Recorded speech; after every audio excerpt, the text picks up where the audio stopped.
Make a wish for once with a secret. And if I manifest best, guess I'll keep it. I'm sick, go with the flow, new flow, up phones one day. Thought once, thoughts come, what's run, yes, I need it.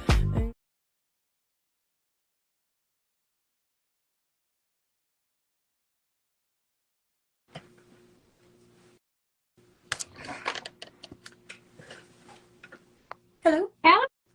Hey. Hey, how are you doing? I'm doing all right.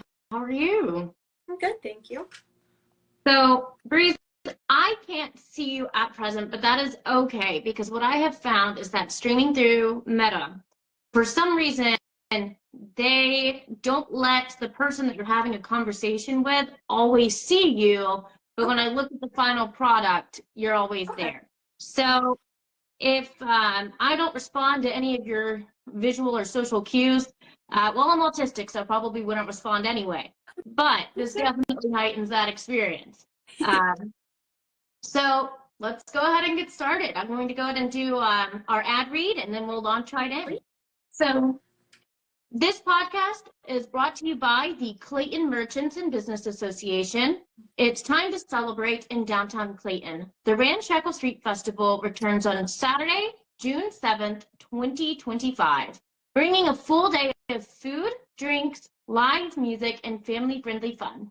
Main Street will be alive with excitement as local vendors, musicians, and food trucks create an unforgettable experience, as well as these mini farm-to-table restaurants and boutiques in and throughout Clayton.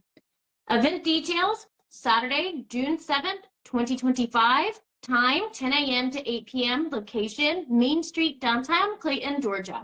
And what to expect? So, of course, our local vendors will be present. You can browse unique crafts, artwork, and locally made products from talented artisans and small businesses. Delicious food and drinks savor a fantastic selection of food from local eateries, food trucks, along with wine and craft beer.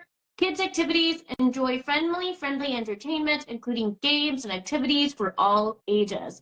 Live music on the main street. Experience outstanding performances throughout the day, featuring rising star Breeze Cable, Cabanova, and headliner Town Mountain. So welcome to Pop Culture Cuties, the podcast that blends local businesses with the broader pop culture. Each week, I sit down with North Georgia's movers and shakers, and we talk about their journey, their work, and how their field connects to the broader cultural landscape. So if you love great conversation over tea and wine, then this is the place for you. So today, we're talking with Miss Breeze Cable. She is a rising star in the North Georgia music scene, whose soulful lyrics and honest storytelling are quickly earning her a loyal following. Her latest single, Walk Away, is now streaming on Spotify. Breeze, welcome. Tell our audience a little bit about yourself and what you do. Hey, thank you so much for having me. This is so exciting. My name is Breeze Cable. I am 21 years old. I started doing music, like playing live, when I was 14 in the Charlotte area.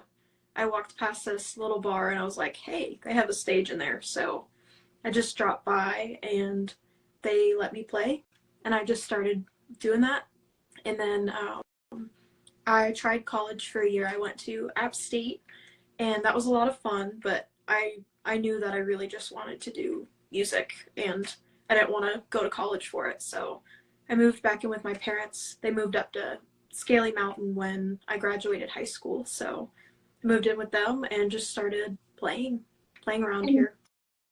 And that was my follow-up question is where do you hail from? Where are you at right now? Yes. So right now I'm in Scaly Mountain, and I've lived here for about 2 years, I'd say. I love Scaly Mountain. I love my 16th birthday was at the sledding place, and then we went over to the skiing place over near Cashiers. But if you're in Scaly Mountain, you know what I'm talking about. Mm-hmm. On both of them. Yeah. Fronts. No, it's So yeah, it's a beautiful place, And I know that you do kind of a local circuit, but I've also heard a rumor that you were in Nashville. Is that true? I went to Nashville to record my song. So I didn't play anything okay. there, but that was such a cool experience. Oh, I bet. And in Nashville, is that where you filmed Walk Away? Mm-hmm. Gotcha. Okay. So let's start at the beginning. What first got you into music, and when did you know that this was more than just a hobby? So, my mom always said that before I could even talk, I was humming. So it was just always something that I just had. I think I had this little thing that played like Mozart and music above my bed. So I think it was probably just ingrained so early. And my mom was a singer too. So she would sing to me a lot. And I started making up little random songs since I could talk. And I just always kind of saw myself doing this. And as I got older, it just became more real and more of a passion. It's very cool. So I'm like, you make me think of like a Taylor Swift, 14 years old, writing her own music, going in and asking to perform. It's very assertive. Yeah.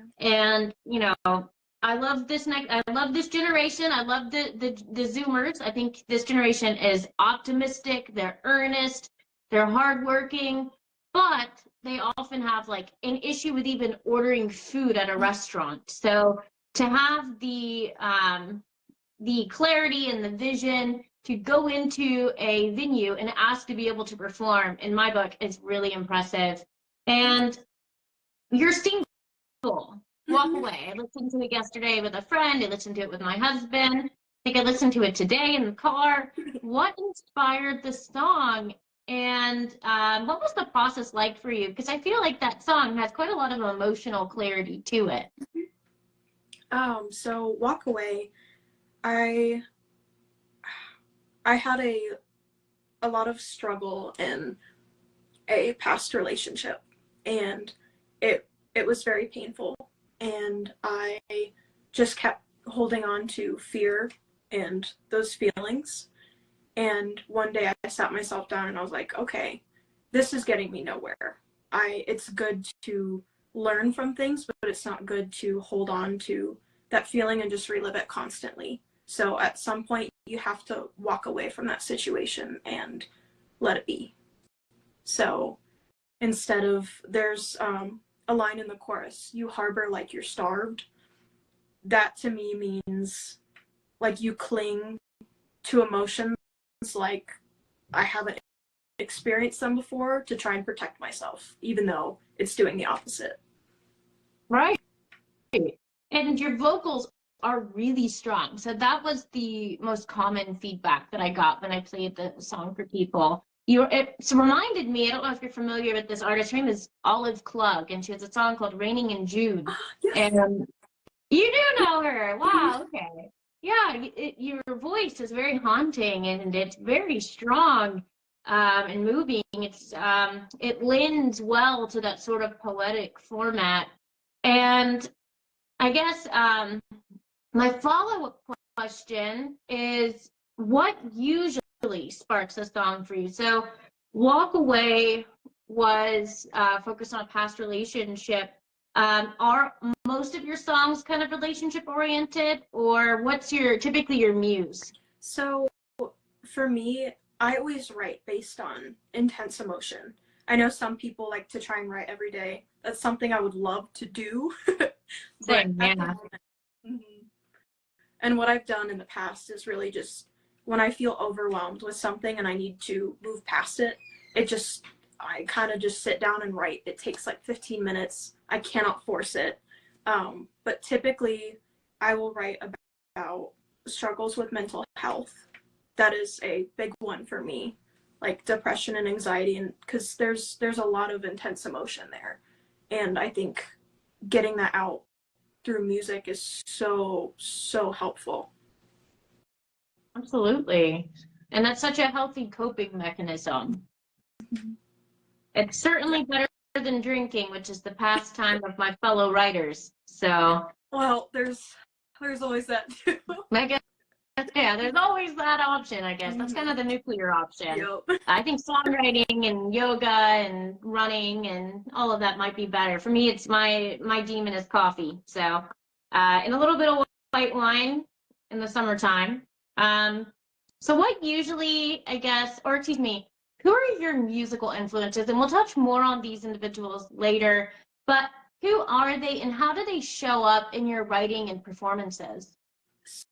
So, I would say my biggest one was definitely my mom. Just because she always loved writing and singing, and I grew up watching that. And she sang in a different style than I did.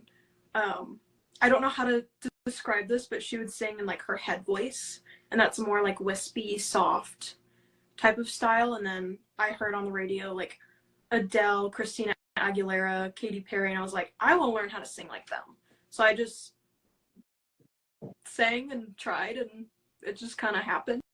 And I think Adele and Amy Winehouse are the most impactful when it comes to songwriting and singing style. I think they have a lot of emotion and soul behind both their writing and their singing. And I just really, really connect with that, because I think music is supposed to be emotional and a way to connect with other people. And they're very vulnerable. Mm-hmm. And you have a very strong voice that kind of does lend a little bit. It's like a smokier version of Adele, perhaps. I'm not sure how to articulate it. So, to those listening, definitely take a listen for yourself to walk away. But I can definitely see that kind of influence in how, in the way that you sing and your type of performance. How does the process of recording a single look like, by the way?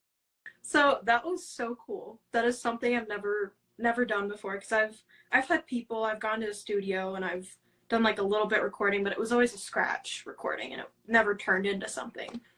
But I found this producer through a friend. His name is Trafton Harvey, and he's so incredible.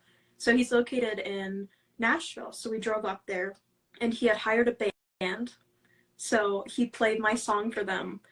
And within 10 minutes, they had my song on like a plethora of instruments. It was the coolest thing ever. It's amazing. Mm-hmm. Yeah, it was so incredible to see people just whip something together like that. And so when you're recording in a studio, what does it look like, I guess? What's the inside of a studio look like? Most of us have never seen the inside of the studio. We don't know what that experience is like. Can you walk us through it? Yeah. So when I went in there, it was like kind of nice mood lights. It was it was relaxing in there, honestly. And there were just instruments and equipment everywhere. And they had a massive soundboard with like all the knobs and everything. I have no idea how those work. Oh yeah. But there were just speakers and instruments. It just felt like the epitome of music. Oh, I'm sure. And what are some venues that you perform in? So I play a little bit all over Highlands, Franklin, and Clayton. So some of my favorites are the Vineyard at High Holly. It is so beautiful there, and it's just such a great environment. I like the Currahee and Franklin a lot too. The people there are just so sweet and supportive, and it's always a really good time. I play at the Stubborn Bull in Highlands. That one's really nice. I like U-Joint in Clayton. That sounds really cool. And I guess what is your favorite, which one is your favorite concert so far? I would say I am torn between the Vineyard at High Holly and Currahee, because I really love the environment of the Vineyard at High Holly, but I think the people for me really make it at Currahee, because I have a lot of regulars there and people that I can just go up to and hug and talk to, and it's so sweet. It's my favorite. Yeah. And now the way I met you was because you are going to be the Rising Star performer at the Ramshackle Street Festival on June 7th. Can you tell me a little bit about that? Yeah. So I played at Ramshackle Fest last year. I was playing at the Rock House, and that was a super cool experience. I had a little set. I think it was like 30 minutes. And then they asked me to come back the next year. And I was at a gig, and a lady came in and asking to talk to me about Ramshackle, and she was like, hey, so we wanted to choose you to be the rising star. And I was like, oh my gosh, that's so exciting. But I didn't really know what it was until she told me I would be on the big stage opening for 2 bands playing in front of like 3,000 people. And I was like, oh my gosh, because that's way more people than I've ever played before. It's huge. Yeah. So Absolutely. I am so excited. And you will be opening for Town Mountain, which is really cool because I am familiar with them. Cabanova too, but also Town Mountain, who has a little bit of local cachet just because he did a song with Tyler Childers.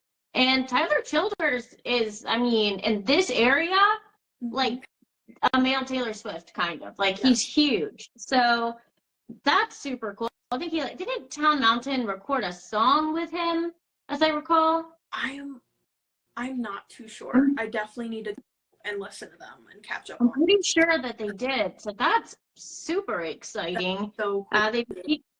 Oh yeah, and they have a huge following on Spotify and all that. So that's a big opportunity. I'm so glad they reached out to you. And I have to tell you, Miss Sonia Shook and Miss Tracy McCoy, they are big fans of yours. They are the sweetest. Yeah, they are. They really want to see you succeed. Everybody in Clayton wants to see you succeed, and you have a wonderful reputation there, and everybody's just rooting for you. Thank you so much. Yeah, been... Sorry? Oh, sorry. It's been wonderful. The support has been incredible. Oh, yeah. Yeah, for sure. So, as a live performer, what do you do to prepare for live shows?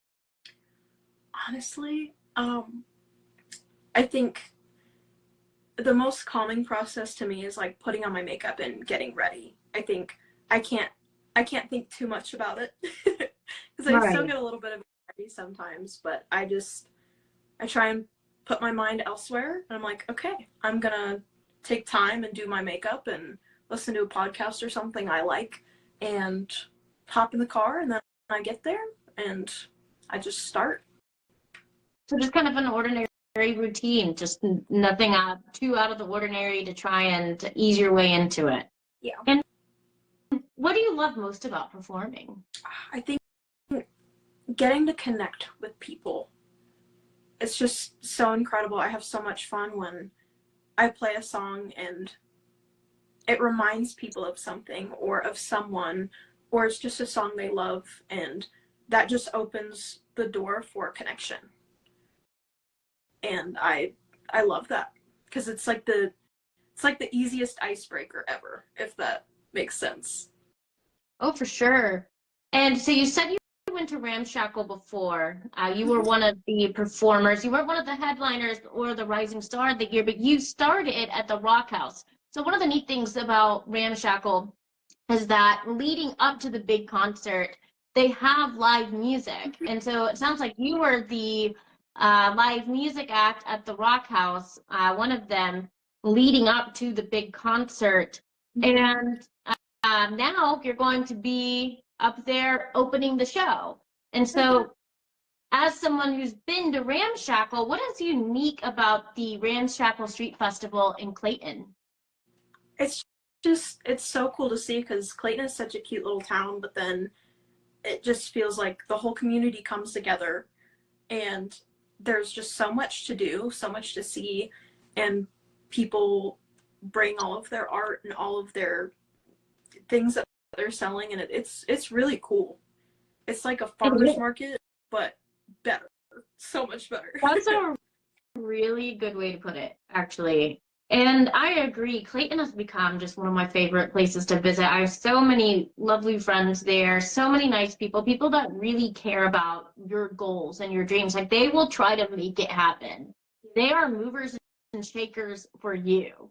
And it makes you, in turn, want to support other people. So, I've joined a lot of networking groups in my time, and I would say just meeting people in Clayton has been one of the most rewarding, networking, you could call it that, that I've done. But mostly I just see it as seeing friends, going to Linda and Matt's at Highlands Tasting Room and getting a glass of wine, chatting with them, and then meeting other people, or going to a yoga class with Danielle DeWitt,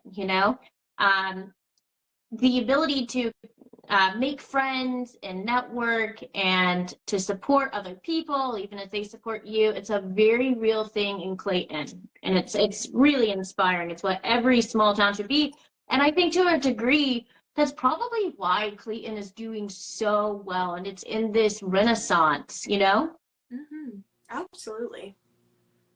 So you're from the area, so you've probably seen the change in Clayton in the past, 2 to 5 years. So I haven't seen, I've seen the shifts between, I know there have been new restaurants that have come and gone, but definitely the past 2 years it's changed a lot, but I haven't seen anything before that. Right. Mm-hmm. And so I guess I was knee-high to a grasshopper in Clayton the first time I saw Clayton. So I didn't grow up in Clayton, but I passed through Clayton a lot. I went through that highway a lot, but I never went into Clayton really. And when I did, I just saw it as a blip on the radar, not a place to spend time at. And part of that is just maybe a lack of imagination on my part. I was always headed to Highlands, Mm-hmm. but also just I have seen in the past few years where there's just been this, I think starting with Fortified Kitchen with Mr. Allred, who now owns Holden Oversoul, their farm to table approach has started with Fortified Kitchen and grown. And of course, there's been some pillars that have always been there too to build on. But definitely in the past few years, we're seeing this gentrification of Highlands where you can go, of Clayton, where you can go and enjoy a speakeasy, and enjoy a glass of wine and enjoy a fine dinner and go to a yoga class at a fancy hotel. Mm-hmm. Now, moving on to our rapid fire sequence. So the goal is to answer in 3 to 5 words. Okay. You ready? Yes. What is the first album you've ever bought? It was Cage the Elephant. Oh my gosh, I just rediscovered them. I totally forgot about them, and I found them the other day again.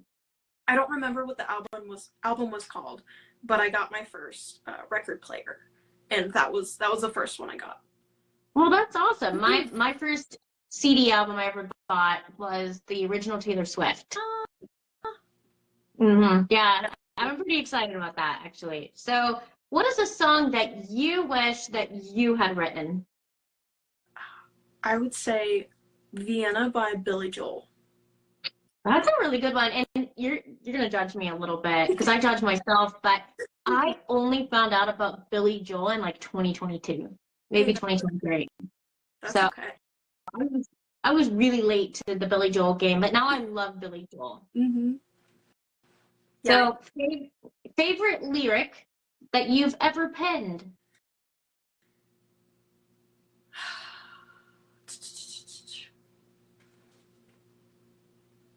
Sorry, I'm taking a second.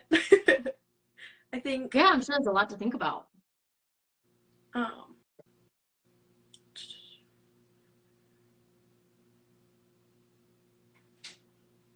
I would say, how can I help someone else when I'm drowning myself and can't begin to guess why? Yeah, I can definitely see where that would have emotive impact. Now, do you prefer to perform on a studio or stage? I think studio. I can see that. It's a very intimate kind of place, and I feel like there's more room for creativity in a studio. I love playing on a stage, but it is, again, it's about the connection and I feel like you can connect a lot more in a smaller space like that. That makes sense. And I know I think as I recall, you said you were quite at your ease in a studio, and I'm sure it's all like electricity and adrenaline to a degree when you're performing. Yeah, absolutely. Yeah. It sounds like a totally different experience. Mm-hmm. Now, what is your favorite cover to perform? Oh, honestly, I would say, actually, I just learned a new one that I really, really love. Sunrise by Norah Jones. I love that one. I could almost sing it, but I won't do it. You're the singer, but I used to love that one as a kid. Norah Jones, 2007, that was my soundtrack in middle school. She is so, so good. She is so talented. I mean, really just so atmospheric. It never becomes antiquated. Now, we're going to transition into the pop culture portion of our podcast, where we try to connect the conversation that we're having to the broader pop culture. And I will say the first half of this conversation is a bit of a stretch, but I want to talk about it. And I know you've seen a little bit of it, and that's White Lotus. Yes. So what do you think it is about White Lotus? And for those of you who are not familiar, White Lotus is an HBO television show that's just rocking the internet right now. Very complex characters, the best thing on HBO since Game of Thrones. It's part of this new kind of HBO renaissance. Cannot recommend it highly enough. So what do you think it is about the White Lotus that has captured so many viewers' attention and sparked such intense conversation and devotion? I think it's the way they portray wealth and greed. I don't think I've ever seen it done to that extent before. I actually rewatched it today, and then I got another episode in. It's so captivating to see, like, the way people with a lot of money will treat, like, people who are working for them. It's almost like a demand that they can be given anything, or that they should have the utmost attention or more than anybody else just because they have the money for it. It does. It's kind of Gatsby and its exploration of the wealthy. And I think that they are also I think it's also interesting too, because they do skewer the wealthy, but they also take a moment to go after those in working class situations too. It's really, the first season certainly is class oriented. The second season is more the relationships between men and women, and the third is basically, sin will take you further and faster than you ever intended to go. But in that first season, that definitely does explore the way that the classes interact with each other. So it's not just an exploration of the wealthy, and it's not just an exploration of the poor, it's the way they can interact together. And you're right, one of the ways that some of the characters treat those working at the hotel is highly entitled. It's really entitled. But these wealthy family members are themselves, and as well as the, like, for instance, the manager of the hotel, the family staying at the hotel, they are all very kind of troubled people, to say the least, some more than others. The only one that kind of comes off looking pretty good is Belinda on this so far. But there is also some redeeming qualities, right? And some of the people that you think are more sympathetic in the beginning end up being less sympathetic, and some that are more sympathetic, you end up realizing weren't really worthy of the sympathy. So I really enjoy it. I enjoy the character-driven narrative. And that leads me to ask, what motivated you to watch White Lotus? So my brother actually suggested it to me, because he always has the best TV recommendations. So I was like, okay, if he's recommending this, I will definitely watch it.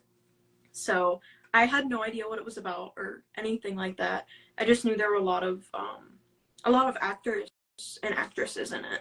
So I was like, okay, yeah, this will definitely be good. And then I watched it and I was like, oh my gosh. They did such a good job at portraying the complexity of relationships and like reactions between different types of people. Absolutely. It does a really good job of exploring privilege, class, and power through the lens of luxury travel. I love how it, cleverly blends satire with mystery. It always starts off with a murder, making viewers reflect on, social issues while they're actively being entertained. There's no clatter, right? You're not just watching it because it makes a good point. Many people will complain about, cheesy Christian movies like God's Not Dead and things like that because it's all message, no entertainment. But you also get on the secular side too, you get all message and no entertainment to the point where these two brands are completely indistinguishable. So the message isn't lost in the entertainment. The entertainment in White Lotus is first and the message is second. And the show, one thing I really love is how it plays with discomfort. So there's awkward silences, there's moral ambiguity, genuinely flawed characters, not even necessarily anti-heroes. So I find, because I'm a big Reddit person, I love to watch a show or a movie and then I go on Reddit and see what people have to say. And so often it's all or nothing with the character. If a character does anything wrong, then they're cast out. And that definitely plays into, the culture we have today, where, if a friend upsets you, that's it. You're just going to cut them off forever. We do the same thing with characters. We have a very hard time. There's a sort of Puritan-esque aspect to society today, and we inflict that on characters. For instance, Rory Gilmore and Gilmore Girls. But I do think White Lotus is so upfront with how flawed their characters are that people accept them more easily and can relate to them in a way that others haven't. Yeah.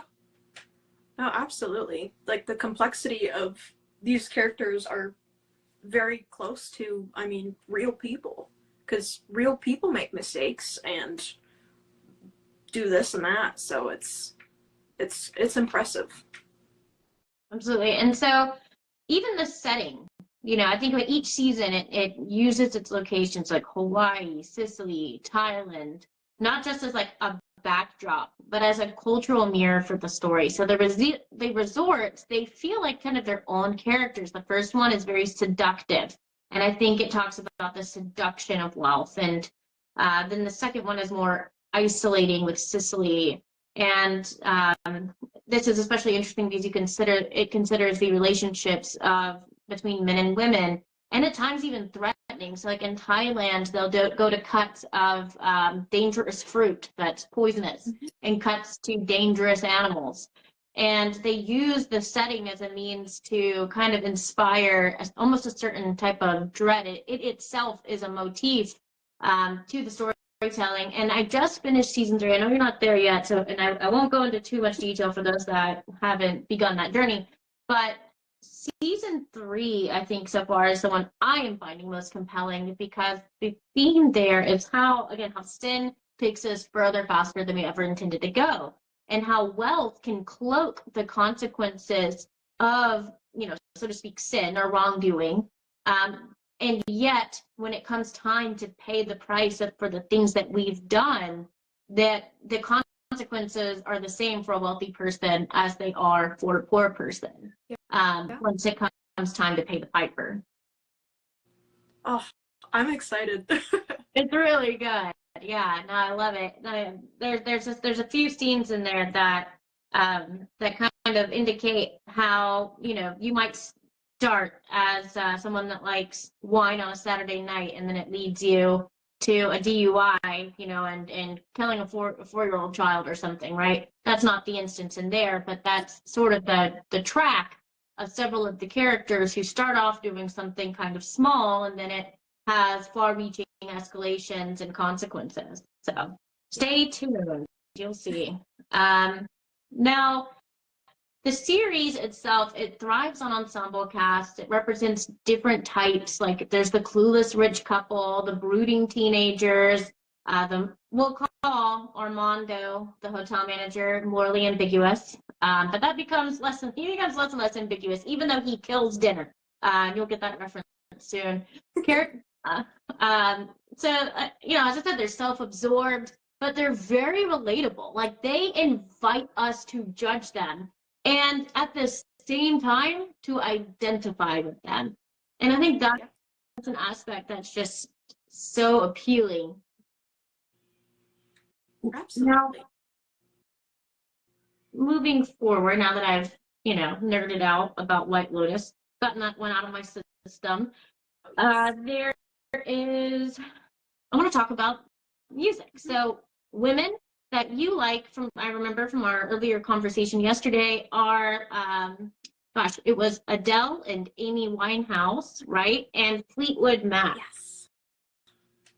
And they have such emotional power in the performances. I was thinking, I was meditating on this yesterday. I was trying to think, what do they all have in common? Because I knew there was a common thread. And this leads me to ask, like, who are the women in your life or career who have shaped your artistic voice? Definitely my mom. She, just in the way that she writes, in the way that she has parented me, it was always very open with emotions. And music was always such a way to cope with emotions. And that's really just kind of taken off for me. And like I said earlier with like Adele and Amy Winehouse, the things they write about and the way they sing, it's more emotional, and to have that is very vulnerable, but it also leads to deep connection. Absolutely. That makes a lot of sense. And your favorite artists are known for kind of wearing their hearts on their sleeves. Would you consider them emotionally vulnerable, and would you consider your music emotionally vulnerable?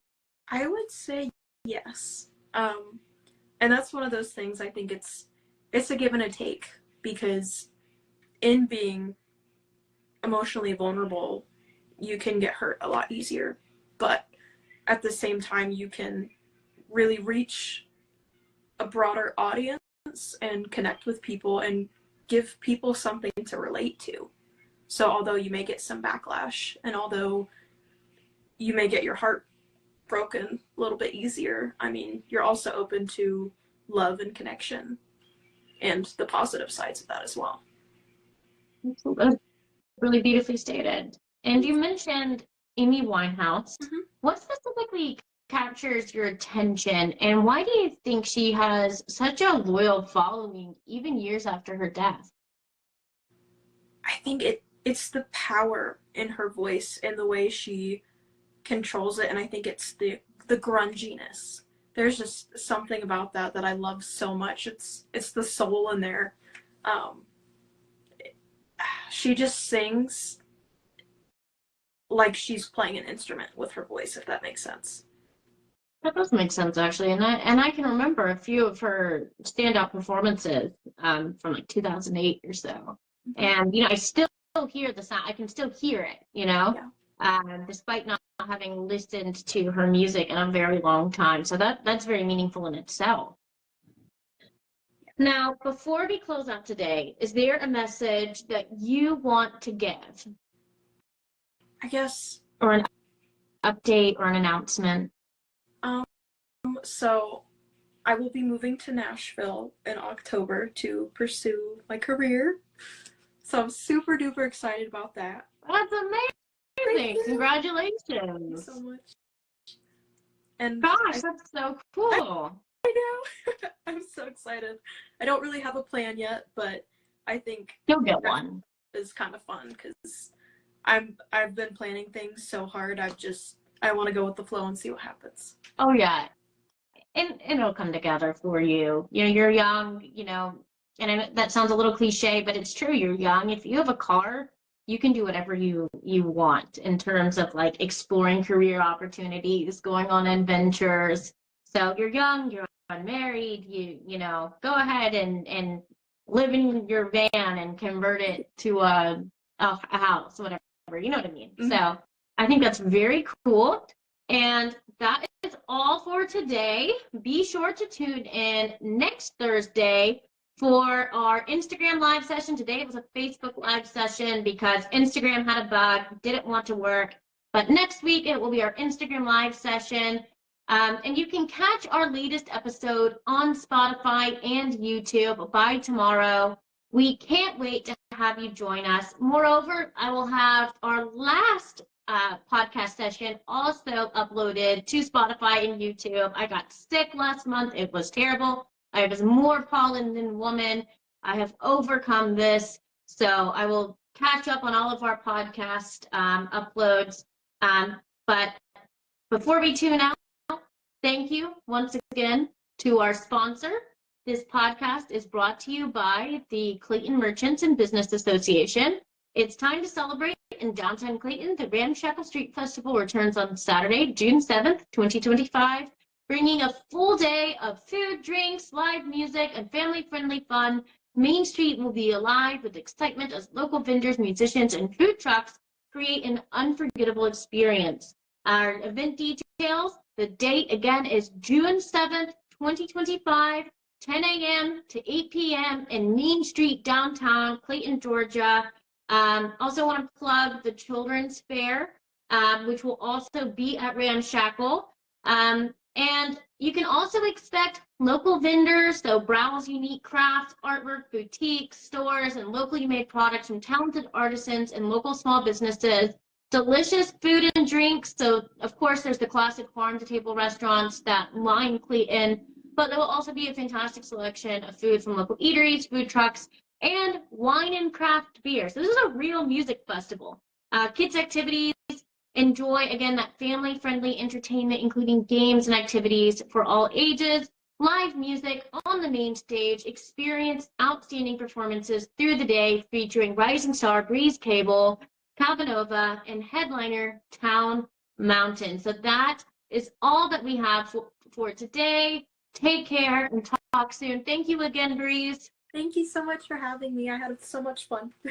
Thank you. Good night. Make a wish for once with a secret. And if I manifest best, guess I'll keep it. I'll keep it. I'm so go with the flow, new flow, up phones one day. Thought once, thoughts come, what's when, yes, yes, I need it.